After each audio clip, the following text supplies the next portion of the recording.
सुप्रभात प्रिय विद्यार्थियों।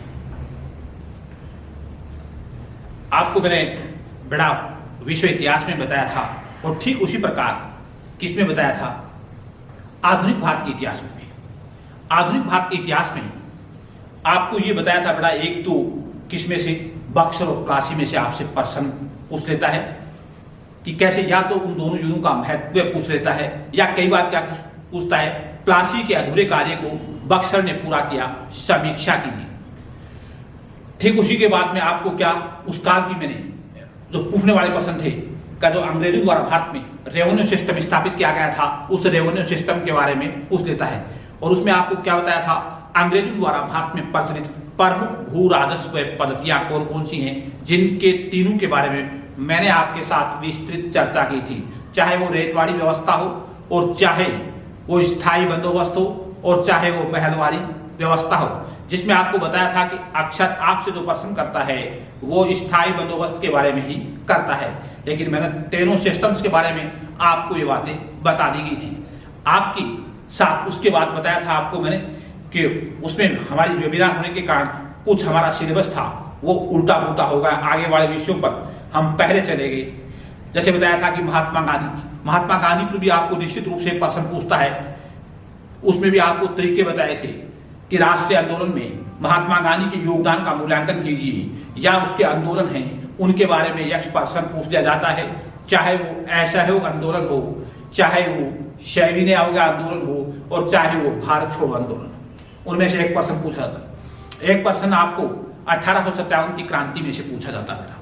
1857 की क्रांति में से किसी भी तरीके से प्रश्न पूछ सकता है आपको कि 1857 की क्रांति के कारण क्या थे, 1857 की क्रांति के परिणाम क्या थे, 1857 की क्रांति के असफलता के क्या कारण थे।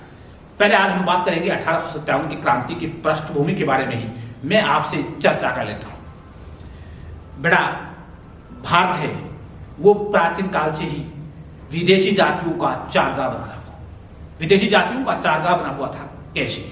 हमारा देश धन कुबेर देश था, इसलिए हर पड़ोसी की और हर राष्ट्र की हमारे राष्ट्र पर अपनी निगाहें डाल रखता था, चाहे वो प्राचीन भारत हो, चाहे वो मध्यकालीन भारत हो, चाहे वो आधुनिक भारत हो। प्राचीन काल में बड़ा भारत में अनेक जातियां आई, चाहे वो शक हो, चाहे वो पहला हो, चाहे वो कुषाण हो, चाहे वो पारछन हो।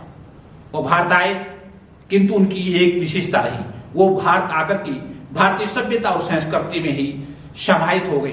भारतीय सभ्यता और संस्कृति की सहिष्णुता की विशेषता के कारण, समन्वयशीलता की विशेषता के कारण, ग्रहणशीलता की विशेषता के कारण वो भारतीय सभ्यता और संस्कृति में रच बस गई। उसके बाद भारत में अरबों का आक्रमण हुआ, वो भी आए। उसके बाद भारत में तुर्कों का आक्रमण हुआ, तुर्क आए। उसके बाद में भारत में अफगान आए।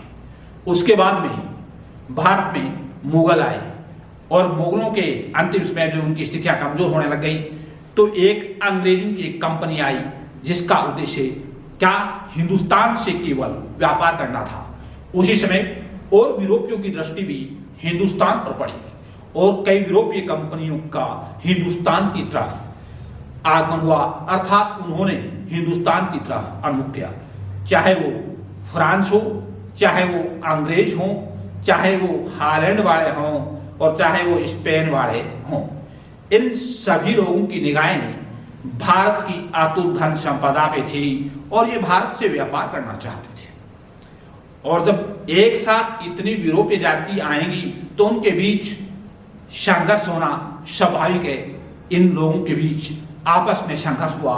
उस संघर्ष का कारण क्या था, भारत के ऊपर आधिपत्य स्थापित करना था। और ये साफ हो गया था कि जिस भी शक्ति की भारतीय समुद्रों पे अधिकार होगा, उसी शक्ति का भारत पे अधिकार होगा।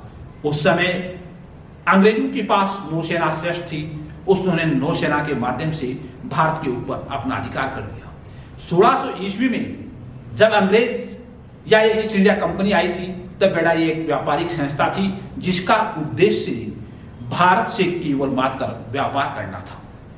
धीरे धीरे भारत के लोगों में इन्होंने राजनीतिक एकता का अभाव देखा, और राजनीतिक एकता का अभाव देखा तो इन लोगों ने भारत से फायदा उठाने की कोशिश की, और यहाँ की व्यापार के साथ साथ ये राजनीतिक मामलों में हस्तक्षेप करने लगे, और जल्दी ही इनको यह अवसर प्राप्त हो गया।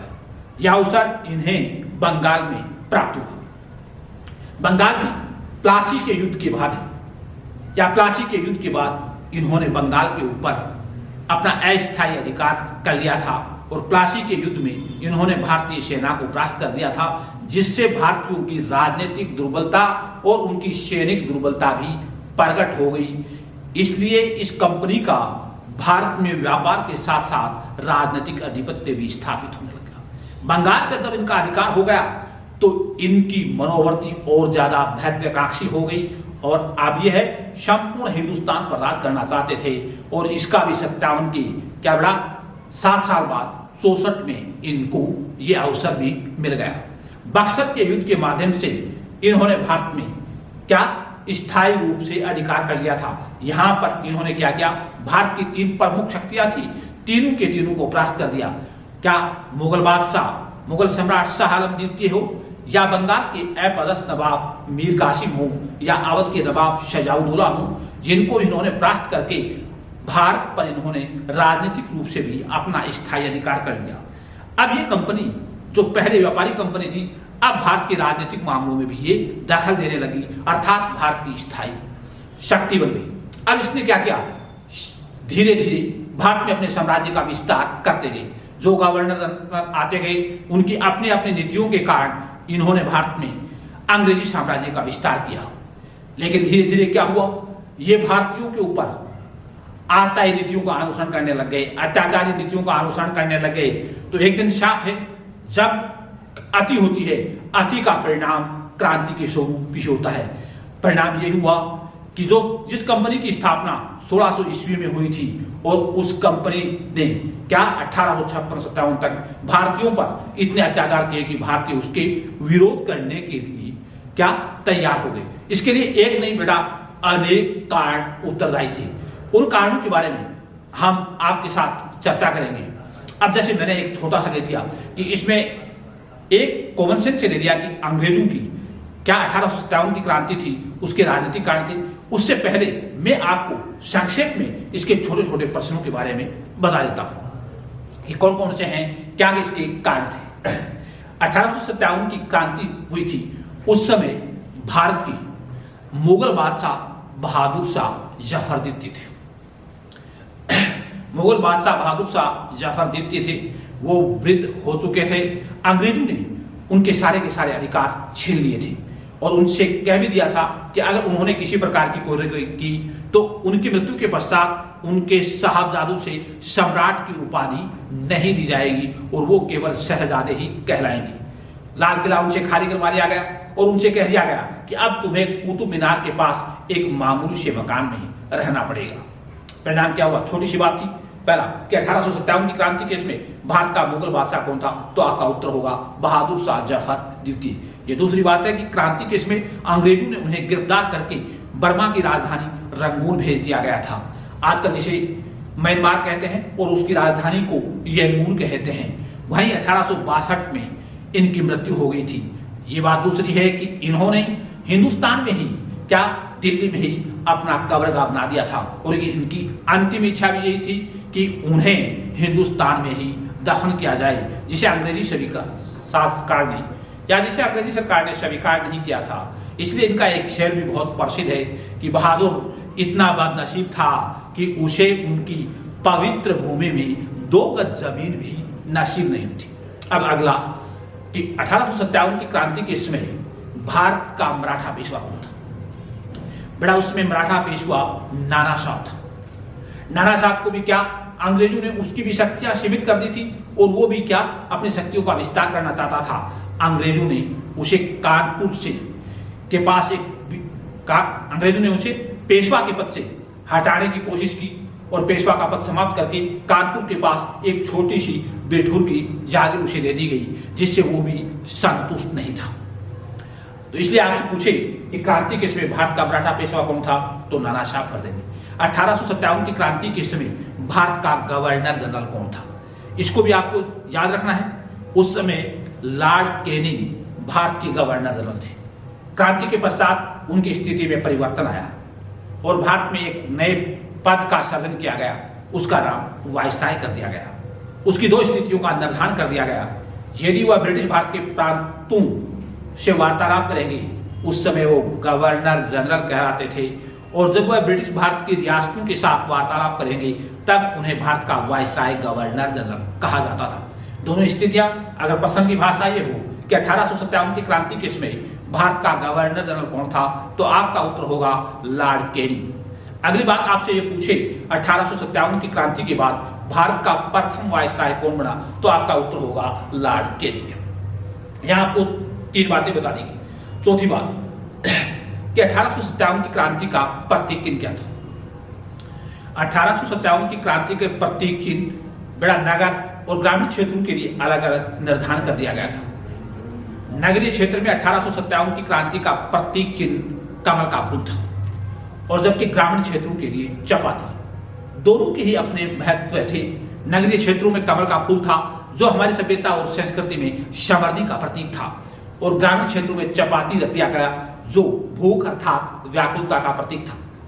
शहरों में नारा दिया गया, उद्घोष किया गया कि अगर तुम तुम्हारी समृद्धि चाहते हो, तुम शकुन चाहते हो, शांति चाहते हो, तो अंग्रेजों का विरोध करो और उन्हें हिंदुस्तान से बाहर निकालो। और यही ग्रामीणों से कहा गया कि अंग्रेजों की सत्ता पर तुम निर्भर रहोगे तो एक दिन ऐसी नौबत आ जाएगी कि हम लोग भूख से ही मारे जाएंगे, हम इस काबिल भी नहीं बचेंगे कि इन लोगों का सामना करने में भी सक्षम होंगे। इसलिए दोनों जगह इस क्रांति के समय अलग अलग प्रतीक चिन्ह दिए गए थे। अगला प्रतीक चिन्ह बता दिया गया आपको। अब क्या हुआ था 1800, वैसे तो उसको क्रांति के कारणों में ही पूछेंगे कि 1857 की क्रांति का तात्कालिक कारण क्या था। कारण तो वैसे अपन बड़ा सारे पढ़ेंगे कि इसके राजनीतिक कारण क्या थे, इसके धार्मिक कारण क्या थे, इसके आर्थिक कारण क्या थे, इसके सामाजिक कारण क्या थे, इसके तात्कालिक कारण क्या थे। उन कारणों की अपेक्षा बीच में ही आपको बता रहा हूं कि 1857 की क्रांति के समय अंग्रेजों ने एक नवीन राइफल का उपयोग किया था। उस राइफल का क्या नाम था। 1857 की क्रांति में अंग्रेजों द्वारा प्रयुक्त नई राइफल का क्या नाम था। इसमें आपको सिर्फ बेटा एनफील्ड कहना है। और इससे पहले कई बार इसका प्रश्न पूछ जाता है कि 1857 की क्रांति से पूर्व अंग्रेज कौन सी राइफल का उपयोग करते थे, तब आपका उत्तर होगा वो ब्राउन बेस नामक राइफल का उपयोग करते थे। किसका करते थे? ब्राउन बेस नामक राइफल का उपयोग करते थे। एनफील्ड राइफल थी बेटा, इसमें इन्होंने क्या किया, ये क्या जो क्रांति का तात्कालिक कारण भी बना था और क्रांति का विस्फोट भी इसी के कारण हुआ था। क्या था इसमें कि इसमें दो पशुओं की चर्बी का एक कारतूस बनाया गया, जिसमें दो पशुओं की चर्बी युक्त थी या चर्बी युक्त कारतूस था। किस किस का? गाय और सुअर का। गाय को हिंदू धर्म में पवित्र माना जाता था, जबकि सुअर को मुसलमान धर्म में अपवित्र माना जाता था। इस नए राइफल में जिस कारतूस का प्रयोग किया जाता था वो गाय और सुअर की चर्बी युक्त था। भारतीयों ने उस कारतूस को मुंह से खोलने से इनकार कर दिया था, जिसके कारण क्रांति का विस्फोट हो गया था। अगला कई बार पूछ देते हैं आपको छोटे छोटे कारणों से पहले बताता हूं। 1857 की क्रांति का सर्वप्रथम श्री गणेश कहां हुआ था? 10 मई 1857 को मेरठ नामक सैनिक छावनी से हुआ था। इस छावनी आए तो की करना आपको, केंद्र आए तो कहां? जहां मंगल पांडे ने 29 मार्च 1857 को ही बैरकपुर नामक केंद्र पर विद्रोह का बिगुल बुझा दिया था। लेकिन सैनिक छावनी आए तो सैनिक छावनी में आपका नाम किसको करना है? मेरठ का ही नाम करना है। कि 1857 की क्रांति का सर्वप्रथम श्री गणेश किस सैनिक छावनी से माना जाता है? तब आपका उत्तर होगा मेरठ सैनिक छावनी से। 10 मई 1857 को ये क्रांति का श्री गणेश हुआ था या यह क्रांति प्रारंभ हुई थी। अगला, इस क्रांति का 1857 की क्रांति का प्रथम शहीद कौन था? तो आपको पता ही है कौन थे? मंगल पांडे थे, जो 1857 की क्रांति के प्रथम शहीद थे। ये क्या बीच में आपको छोटे छोटे प्रश्न हैं, उनके बारे में आपको बताया गया है। और कल जो आपसे चर्चा की जाएगी वो 1857 की क्रांति के कारणों के बारे में चर्चा की जाएगी 1857 की। और प्रश्न आपको क्या पूछता है? प्रश्न यहां से बड़ा प्रश्न पूछता है, क्या पूछता है? 1857 की क्रांति क्या भारत का प्रथम स्वतंत्रता संग्राम था? समीक्षा कीजिए। इस तरीके से आपको प्रश्न पूछता है, जो अक्सर बड़ा प्रश्न होता है, जिस पर आपके साथ कल चर्चा की जाएगी। शुक्रिया।